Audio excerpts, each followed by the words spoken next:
Hey, what's up? Welcome back to my channel. My name is Gabby and today I'm going to be doing my most disappointing books of 2021 because 2021 has been quite an eventful year for me for reading. I've read over 150 books this year and some of them were some of my most anticipated releases of the year, and I just felt so let down by them. And some of these were books that I was just looking forward to reading for a very long time, that I had very high expectations going into, and then they were just huge letdowns. And some of these were letdowns because they were from, some people that I consider to be favorite authors, and some of them were just letdowns because I just went into them with really high expectations, maybe because they were really loved by a lot of people, and so I just had higher expectations because of that. But before we do jump into all the books, I just wanted to say a huge thank you to today's sponsor, which is Ren, because you know what else is disappointing, like probably the most disappointing thing? Climate change. What I really like about Ren is that they have a very simple and effective way to make a difference in the current climate crisis. Ren is a website where you can calculate your carbon footprint and then offset it by funding a diverse mix of carbon reduction projects like tree planting, mineral weathering, and rainforest protection. You just answer a few questions about your lifestyle and your habits, and from there you can find out your carbon footprint and how much you can reduce it. It's pretty cool too because once you do sign up to make a monthly contribution to offset your carbon footprint, you can receive monthly updates from the projects that you support, so you can see like where your money's going and what you're doing to benefit the world. They'll send you photos and details of any tree that you helped plant. One project that Ren helps support that's super near and dear to my heart is their biochar in California project, and this project is specifically to help prevent wildfires in California, which if you didn't know, I'm from California, so wildfires are really scary and they're something that I grew up with when I lived in California, and they're just really awful, and it seems like they're getting worse, and so I love that they have a project just dedicated to helping prevent this in the future. After I took my little quiz calculator thing to figure out how much of a carbon footprint I have, I found out that I could become carbon neutral by paying $16.18 a month, which is actually a lot lower than I was expecting, but it's kind of cool because it tells me all of the things that my annual emissions are equivalent to and different things like that. It's just very interesting to learn more about this. It will take a lot to end the climate crisis, but you can learn more today about how you can help when you visit ren.co. You can offset your carbon footprint on Ren when you use the link in my description, and the first 100 people who sign up will have 10 extra trees planted in your name. Like, how cool is that? There will be little baby trees out in the world that are named after you. Yeah, thank you so much to Ren for sponsoring today's video, and now let's get into the disappointing reads of 2021. Alright, so the most disappointing books of the year. Let's do it. I think I'm gonna save the most disappointing for the very end. I was gonna mention them first, but I think it would be better if I saved them for the end, that way we can just build up the disappointment levels as we go. A lot of these books I don't even own anymore, so I'm gonna be like, showing pictures on the screen because I got rid of most of these because I don't need that kind of negativity in my life. So the first disappointing book for me it's gotta be Firefly Lane by Kristen Hanna, because I went into this one expecting to absolutely love it because first of all, I love Kristen Hanna. I've read a few books from her now, and this one's by far like my least favorite, like most disappointing out of all of the ones I've read from her so far. And this is one that I was expecting to love because I actually watched the Netflix series show first. Like, I know I probably shouldn't have, but I did. And then when I ended up reading the book, I was expecting to just automatically love the book because I was already familiar with the story, but I really was not a huge fan of this book, even though I loved the TV show. This is like one of those rare times where I really enjoyed the TV show, but like in the book, I couldn't deal with it. And it sucks because in the show, I loved Tilly's character. I'm pretty sure Tilly, I can't even remember her name, but I loved her character so much in the show. But in the book, oh my god, dude, she drove me nuts. She drove me absolutely nuts. But I really liked Kate's character a lot more in the book than in the TV show. But like, I don't know, for some reason, like, you would think that this story would work great as a book for me, but it just kind of like was not that great, and I was actually more frustrated. Like, I know towards the end this book really tries to like make you emotional, it's one of those books where it just wants you to cry, and I was honestly just feeling more frustrated the entire time I was reading this than anything, which was just sad. I really expected to love this one, and it just ended up being so disappointing for me. And then another book that everyone seems to absolutely be loving this year that I just don't understand the hype at all is this book called We Begin at the End. This is one that I just keep seeing everywhere. This one was actually nominated at Goodreads in the thriller category, which I was like, excuse me, what? Like, this is not a thriller.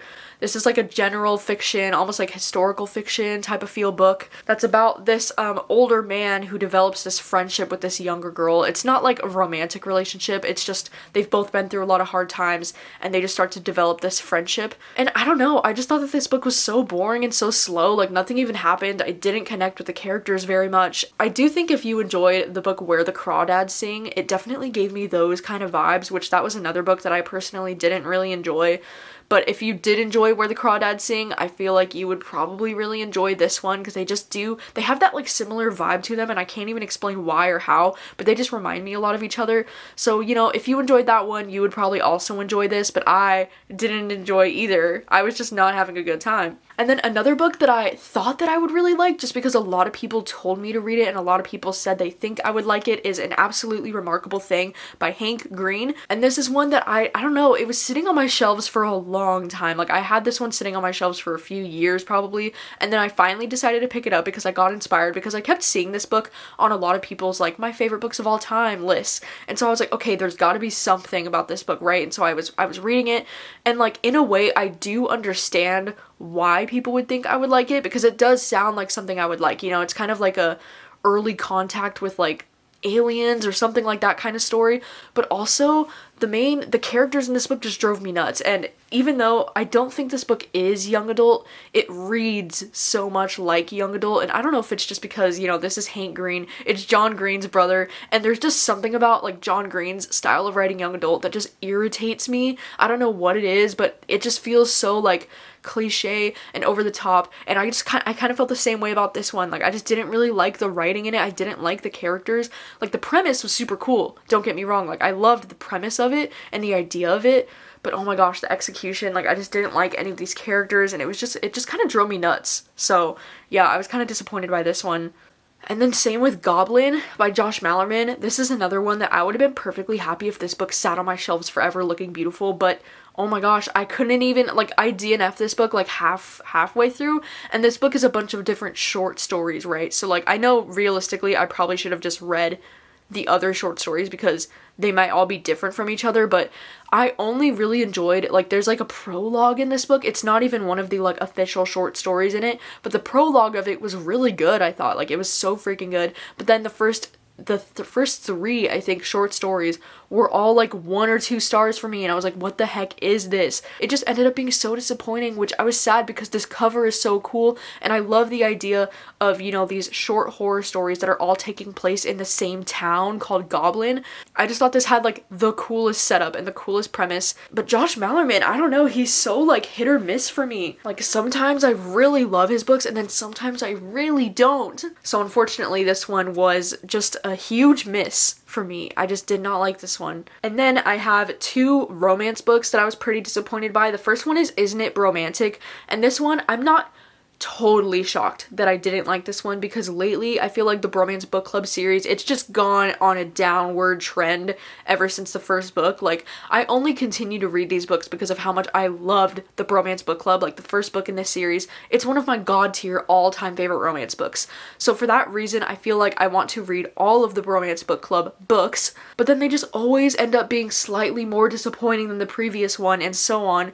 This one is the 4th book in this series. I don't know, this one was a disappointment too. It wasn't my least favorite out of the 4, but it was still super disappointing, especially because this story followed the Russian character who I just expected, like I expected to love him in this story, and he was honestly like the best part of this story, but I really didn't care about the romance that was happening in this book, which is, you know, a pretty important part to enjoying a romance story. I don't know, as much as I love, you know, the idea of this Bromance Book Club, I feel like it's starting to get, like, to the point where it's like this series just needs to end. Because, like, I just don't care anymore. And then another romance novel that I thought was actually super disappointing was The Soulmate Equation, and this one was super sad because it's Christina Lauren, who's one of my favorite authors, and this is one that I had pretty high expectations going into because I thought the premise sounded so cool and like it was going to be everything that I ever wanted in a book, because the premise almost kind of sounds like one of my favorite thrillers, like The One by John Mars, because in this universe, they've created this service where if you take a DNA test, you can find out like how compatible you are with other people.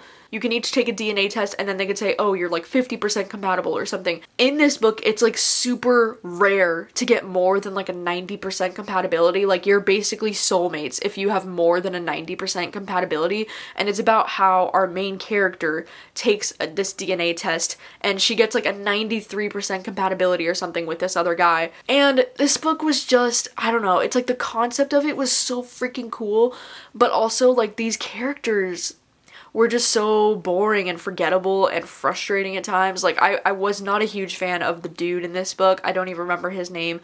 I liked the female protagonist like well enough. Like she even had a daughter in this book, which I thought was like really cool, because it's rare to see like single parents in romances, at least the ones that I read usually. And so I didn't mind her. Like I thought she was totally fine, but the dude was like so annoying and like I just wasn't a fan of their romance. I just didn't spark anything in me. I was just bored the whole time. And then one of my most disappointing books of the year, like getting towards these last couple books here, The Final Girl Support Group by Grady Hendrix.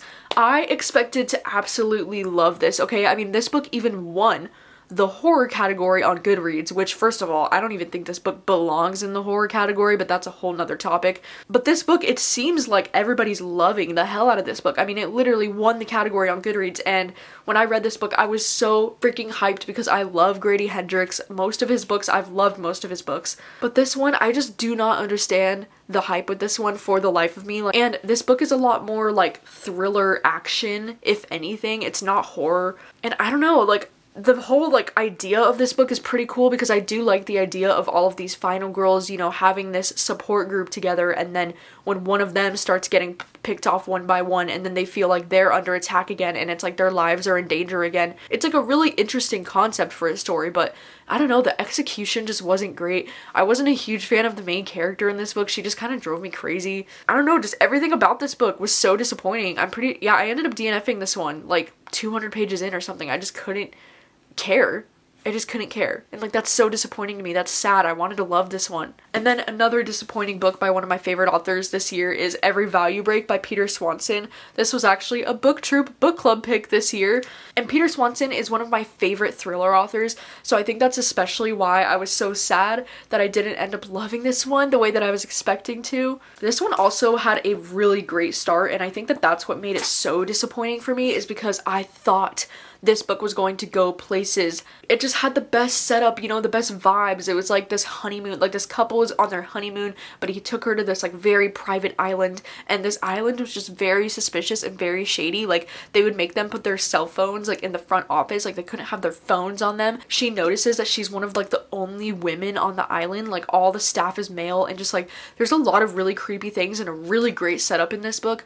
But oh my god, it's just, the ending of this book is just absolutely ridiculous. And like Peter Swanson just tried so hard, you know, you can tell he really tried, and it was just like, no, none of it was, it was a hot mess. And so because of that disastrous ending, this ended up being one of my most disappointing books of the year, because I really had high expectations at the start of this one. You know, it was feeling like it was gonna be either a 4 or 5 star at the beginning, but then no. Just like, no. What the? No. Alright, and I'm down to the final 2 most disappointing books of the year. If you know my taste and you know my favorite authors, then you probably know what they are. But the first one is going to be Malibu Rising by Taylor Jenkins Reid. Yeah, if you didn't know, I do consider Taylor Jenkins Reid to be my favorite author. And this book just, I mean, this book wasn't bad, okay? I still gave this book 3 stars. I still enjoyed it just fine. But I was expecting to absolutely love this, okay? I was expecting to give this 5 stars, have it be like in my top of the year. Like I usually love Taylor Jenkins Reid books, but this one was just fine. I don't know, like there was just something about this book that I didn't 100% vibe with. I mean, some of the things that I do remember loving about it is that I love the sibling relationships in this book. I love that it takes place in Malibu in the 80s, but also like, I don't know, I guess I just didn't care as much as I wanted to about these characters, because I just wanted to like love this family. I wanted to cry over this family, and I just never really felt that emotionally connected to them. And also this book spends a lot of time with like flashbacks to their childhood, and we get to spend a lot of time learning about June and Mick, who were their parents.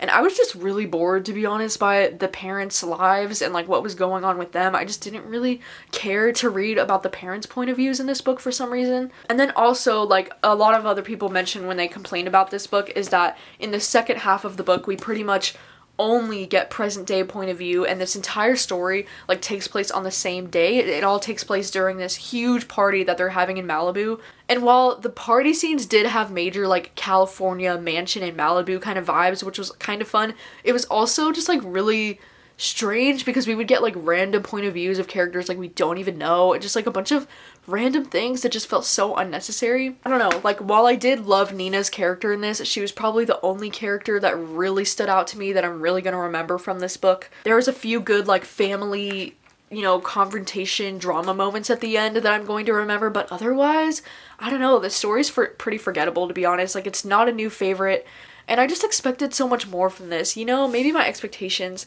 for Taylor Jenkins Reid is just like way too high and unrealistic, but I just thought I would love this. And I didn't, okay? And now it's time for the #1 most disappointing book of the year for me. You probably know what it is. It was a booktube selection because it's Survive the Night by Riley Sager. And this is another book that, you know, I don't hate this book the way that a lot of people seem to be hating this book. I gave this book 3 stars. I thought it was perfectly fine. But once again, you know, I feel like these books were so disappointing because they're 2 of my favorite authors and because I was expecting for these to be like easy 5 out of 5 new favorites. And I think that that's like the most disappointing thing, is when it ends up being just fine, because then it's just kind of like a letdown, you know? It's a total bummer. Like, I just wanted to love this book. And I think the thing that really ruined this book for me is the protagonist, because holy shit, she drove me insane. Like, her decision-making skills were so frustrating in this book. I was like, she had so many opportunities to do something about her situation and she just didn't. And then the ending is just like, what? Like, I will admit, I actually do really like the last little, like, I think it's like the epilogue of the story, the part that's in italics. I really liked the actual way that this book ended, but besides that, like, this ending is a hot mess. It's like really hard to even follow what's happening, I think. This book had one plot twist that I thought was so obvious the entire book. I was like, okay, wow, saw that coming, no surprises here. But then it also had this second plot twist that I didn't see coming, but it was also kind of just so ridiculous. I was like, what the fuck? Like, it just didn't make any sense for that to even be real. I do think though that Riley Sager really thrives with mystery thrillers that have more like spooky vibes, like spooky energy, like something creepy more is happening. And like this one and Final Girls are my like least favorite books from Riley Sager, and I think that's because these books don't involve anything creepy or spooky at all, whereas all of his other books do. So like maybe that's the key to make his books incredible for me, is that if it has a little bit of like a spooky, creepy vibe to it, then I am here. But this one was more just like, you know, an action thriller about this dumb bitch. Sorry, but like seriously, this dumb bitch in the car with this man trying, like, you know, she thinks he might be a serial killer, but she's just like, cool, ignoring every red flag. Like, I can't. So yeah, Survive the Night. I don't understand the hype with this one. I'm so happy for you if you enjoyed this book, because I didn't. Those are all of the most disappointing books of the year for me. Let me know if you agree or disagree with any of the books on this list. I mean, obviously, like, if you enjoyed some of the books on this list, as I said, I'm genuinely really happy for you, because I do think that these books have an audience, and I do think there's someone out there for these books, but it just wasn't me. And that's fine, you know, because we all have different reading tastes, and we all enjoy different things in books, you know? That's the great thing about books. But I would love to know, did you have any super disappointing books this year, and what were they? Did you have any, you know, most anticipated books of the year come out and then you just felt super let down by them? And yeah, thank you so much for watching as always, and I will see you very soon with another video. Bye!